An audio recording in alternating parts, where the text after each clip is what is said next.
il y aura tout ça dans le secteur, plus personne ne voudra venir habiter ici.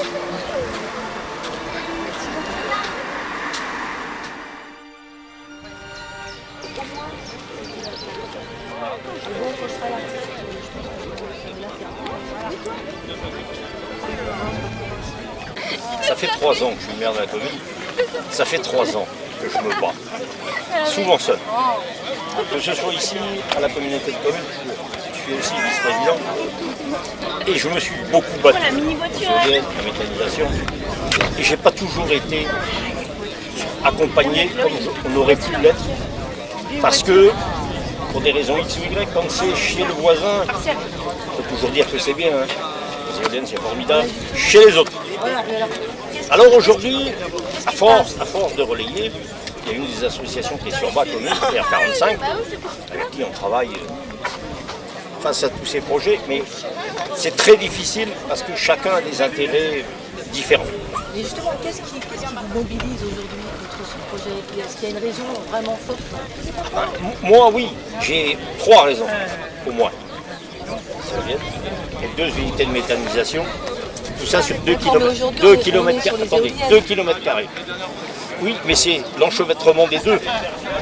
Il fait qu'aujourd'hui, la commune se sent abandonnée par l'État, la préfecture, par les politiques qui, effectivement, c'est plus intéressant sûrement plus loin que Grisel. Mais Grisel, c'est 800 habitants.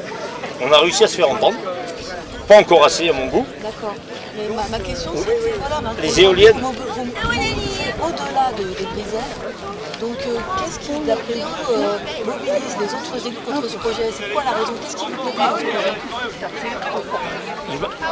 Tout à l'heure, si on arrive à faire la chaîne humaine de 200 mètres, il faudrait imaginer de la mettre là.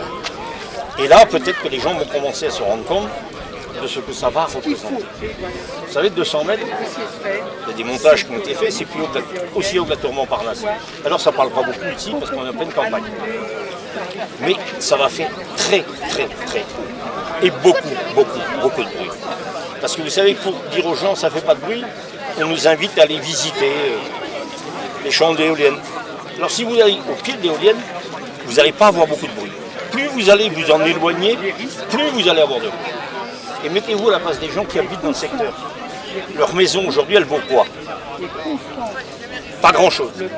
Donc pour des intérêts privés, l'État favorise. La nouvelle loi qui est sortie sur les énergies renouvelables, c'est une loi d'accélération des projets, pas de ralentissement. Non, donc, moi j'avais vu quelque chose qui m'est intéressant, c'est la nuisance sonore. Donc voilà, ça c'est ce que je vais retenir. Mais c'est quand même qu'on entend aussi au-delà. Bien sûr, ça va s'entendre très loin, beaucoup plus loin que près. Et je pense que les gens, c'est aussi le fait que quand il y aura tout ça dans le secteur, plus personne ne voudra venir habiter ici. Merci beaucoup.